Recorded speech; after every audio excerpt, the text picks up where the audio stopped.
Right now at 5. Temperatures soaring on the first full day of fall. I mean, if you're not out here on a regular basis, there's no way you can handle it. Of course, probably 110 on the sand. And the weather is keeping us on our toes. Hear what's in store right behind the heat. A Bay Area fire department celebrates a milestone ahead of peak fire season. And we really feel like we're operating at peak capacity now. What it took to get every station back in service after decades. A battle in the North Bay over the business of asphalt. It would eliminate the traffic associated with moving that rock. A company moves to expand while neighbors raise a red flag. That's our worry is, will they just roll over the community as if it doesn't exist? To us, that's not okay. And turning down the volume on those loud, streaming commercials. Come on! We just have subtitles running, and still the volume of the commercials is so loud that it'll wake her up. We introduce you to the sleep-deprived parents leading the charge in California.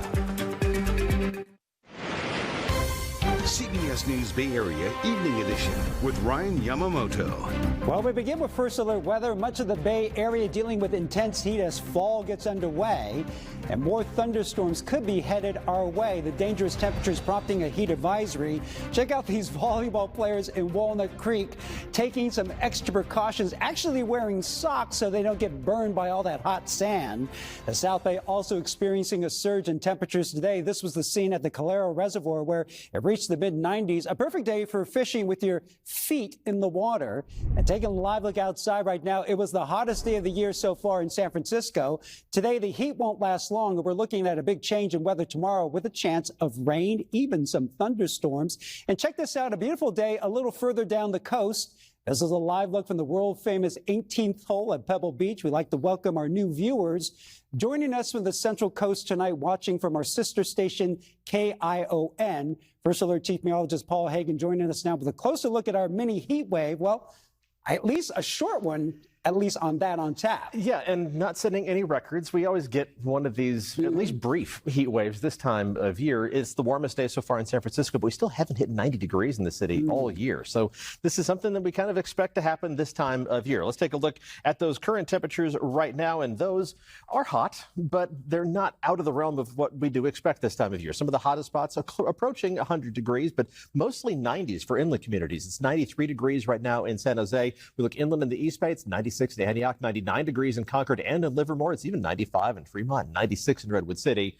87 degrees is the highest we've been so far in San Francisco. Look at the official update on the high temperature coming up at the bottom of the hour. The National Weather Service releases that information usually around 5:30, 5:45. But now our focus shifts from the heat to the approaching chance of showers and thunderstorms. Let's look at the statewide view, because this is once again going to be a statewide story. That moisture is showing up off the coast at this point, but making its way steadily a little bit farther to the north. And that northward progress is going to continue. Let's take a look at futurecasts from tonight through tomorrow. And you see that moisture hitting Monterey before the sun comes up tomorrow, and then moving up across the Bay Area as we head through the majority of Wednesday. It's going to be scattered activity, not a guarantee of rain for everybody, but about a 50-50 chance of measurable rain in any particular spot. Generally less than a tenth of an inch of rain, but some spots may hit the jackpot and get a quarter inch of rain. The primary concern, the reason tomorrow is a first alert weather day, cloud to ground lightning. You don't want to be outside when that's in the area.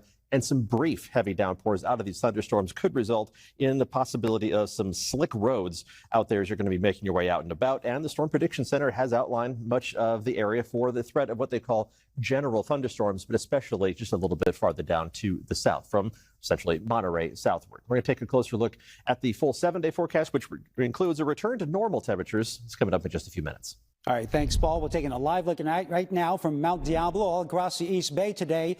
Fire crews were on high alert for any problems that might pop up. It comes as one fire department is celebrating a huge milestone, the recent reopening of 3 fire stations in Oakland.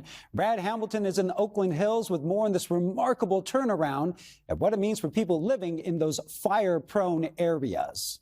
With temperatures reaching the high 80s in Oakland today, residents that live here in the hills become wary of the fire danger that comes with this kind of heat. But recently, they just got some peace of mind back, and it came just in time for peak wildfire season. Up next, we're going to meet the California family fighting to silence annoying loud ads on popular streaming services. The volume of the commercials is so loud that it'll wake her up.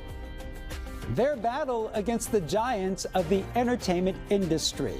Plus, a Bay Area city will pay out $4 million after overcharging residents for utilities, the billing issue that prompted a big lawsuit. Plus, we're going to talk to Bay Area doctors dealing with growing confusion among parents with young children.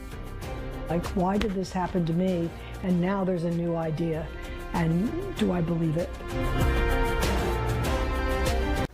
Hi, Salinas. I'm Victor Guzman. Thanks for watching KION News Channel 46. Streaming services, and it all centers around the sleep schedule of an 8-month-old baby. California lawmakers are taking aim at loud commercials on those services. It was all prompted by 2 sleep-deprived parents. CBS California Investigates reporter Julie Watts spoke to them about the effort that could silence those loud ads all across the country. That's it for the news at 5. CBS News Bay Area with Julia Goodrich starts right now. We're going to Mars. Let's do it. All right, Ryan, thank you. Coming up at 6, an Oakland man putting pressure on the city to clean up a street that has turned into a dumping ground. They just pile on to the trash that's already there. Why he says the city is choosing to ignore a block that's been an eyesore. Starting off fall with a blast of intense heat. If you're not out here on a regular basis, there's no way you can handle it. Then the weather whiplash. We're tracking the potential thunderstorms heading our way. Ryan Ruth is convicted of the attempted assassination of then-candidate Donald Trump and then tries to stab himself. Also tonight, your countries are going to hell. The president takes on the world at the United Nations. It's time to end the failed experiment of open borders. You have to end it now.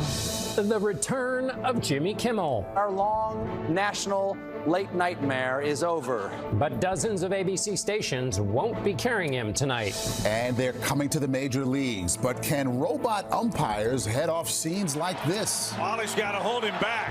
Taylor Walls got ejected. He better be. His life as he ran for re-election last year. The gunman who wounded him in Butler, Pennsylvania in July was shot dead by the Secret Service. And today, the man who's